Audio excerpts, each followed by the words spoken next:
طبعا زي ما انتم شايفين هنخش على شات جي بي تي اول حاجه وهنبعت الصوره بتاعتنا واقول له عايز تعمل لي صوره ليا كأن موديل اعلانات ومعايا المنتج بتاعي اللي هو البرفان وتطلع لي صوره احترافيه ليا. وده اللي هو عمله لي. هناخد الصوره ونروح بقى على الموقع التاني. هنخش على كلمه اد زي ما انتم شايفين اهو كل حاجه يعملوها زي بالظبط خطوه بخطوه. كل المواقع دي ببلاش مواقع فري. هنخش تحت على كلمه شوتس تحت هنا عشان خاطر الصوره بتاعتنا دي يطلع منها 8 صور تانيين بشكل احترافي من غير لما نتعب نفسنا.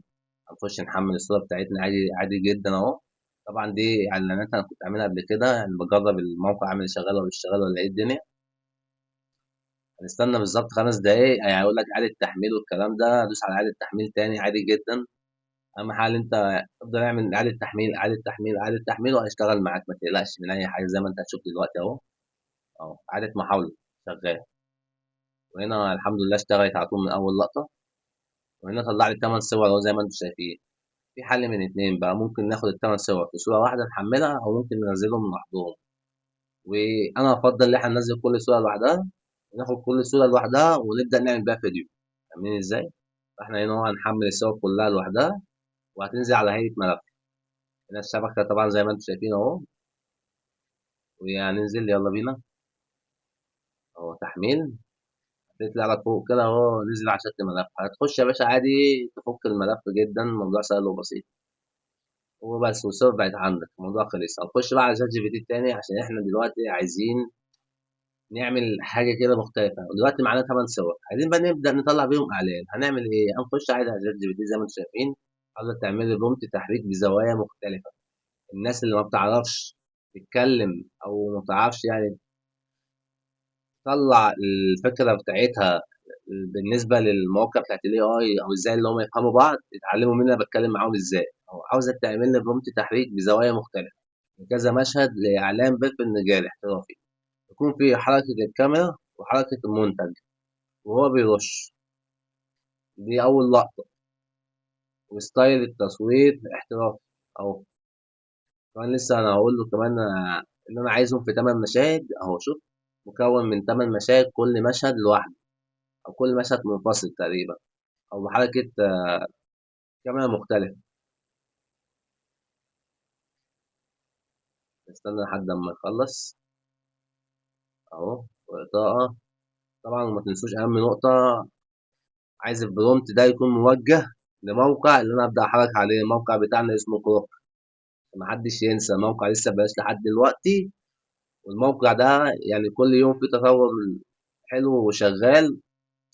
الحقوه قبل ما يبقى بفلوس تمام. هنا هو خلص لنا خلاص البرومت بتاعنا. هناخد مشهد ومشهد كوبي بيست تمام زي ما انتم شايفين اهو. هنخش على الموقع بتاعنا. هنا انا حملت الصوره الاساسيه ليا. هنا في كذا اوبشن بقى فيديو او صوره او الكلام ده في 10 ثواني بفلوس بس انا اقول لك ازاي دلوقتي تحل المشكله دي. هنخش يا باشا البرومت بتاعنا. ادي اول فيديو طلع لنا. هنا طبعا قميص متقطع مش عارف ليه بس انا يعني غيرت الموديل او عملت واحد تاني. يعني انت لو مش عجبك عادي اعمل غيره شغال. وهكذا بقى على كل الصور بقى اعمل مشهد في مشهد في مشهد في مشهد كوبي بيست زي ما انت هتشوف دلوقتي. اهو هنحمل الصورة التانية لينا عادي جدا. ادي المشهد بتاعنا. اول فيديو ما طلعش معايا سليم عملت فيديو تالت. وهنعمل فيديو تالت دلوقتي. كل حاجة شغالة معانا حلو. هناخد المشهد التالت معانا.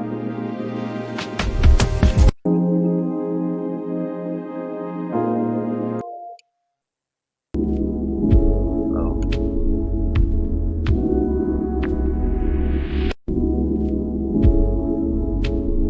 ده مشهد تالت اهو. هنا بقى انا كنت عملت حاجة تانية مختلفة.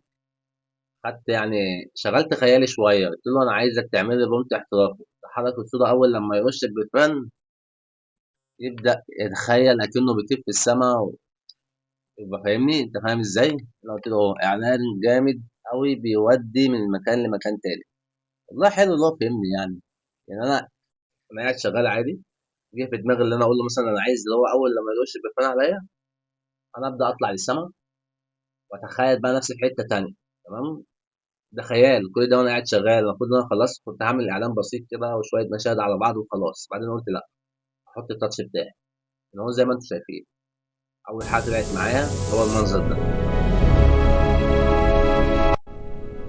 نفس اللي في دماغي بالظبط. عملت بقى اوبشن تاني، لا ازود على الثواني دي بثواني تانية. دخلت قلت له كمل لي على المشهد الاولاني، مشهد تاني كأنه بينزل غابه، والغابه دي فيها مناظر طبيعيه يعني عارفين انتوا الستايل بتاع الافلام الكرتون بتاع زمان ده اللي انا قلت له بالظبط اعمله لي. زي ما انتوا شايفين اهو دلوقتي كأنه معانا نزل كأنه بيتمشى في غابه، نفس اللي كان في دماغي بالظبط عمله. يعني نفس فعلا اللي كان في دماغي. هنا بقى ايه الشكل النهائي للاعلان اللي انا كنت عايزه يتعمل.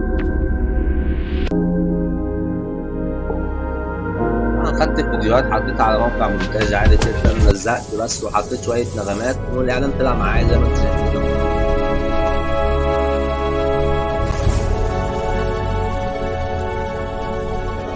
مشاهد اكنها حقيقيه، يعني حاجه فعلا احترافيه. كده نبقى اتعلمنا ازاي نعمل فيديوهات بالاي اي بكل سهوله، من غير لما ناخد كورسات اي اي او ناخد كورسات برومتات او نعمل اي حاجه ندفع فيها فلوس. حتى المواقع اللي اشتغلنا عليها جات جي بي تي ببلاش، الموقع التاني ببلاش والموقع التالت ببلاش. ثلاث مواقع معانا ببلاش وفري، ومن غير حتى لما يا عم انت مش عايز تبقى انت المدير عادي جدا، انت صور المنتج بتاعك وخلاص على كده، هو يعمل لك ليه صورة تانية احترافية، هتاخد الصورة تعمل منها 8 صور تانيين وهكذا، هتعمل أحلى فيديو. الفيديو ده مجرد تيست بسيط عشان كلنا نتعلم سوا ازاي نعمل فيديوهات احترافية. متنساش تعملي لايك وفولو وتقولي تحت في الكومنتات استفدت أو ما استفدتش، ومع برنامج أبو السيد هتتعلم وتستفيد.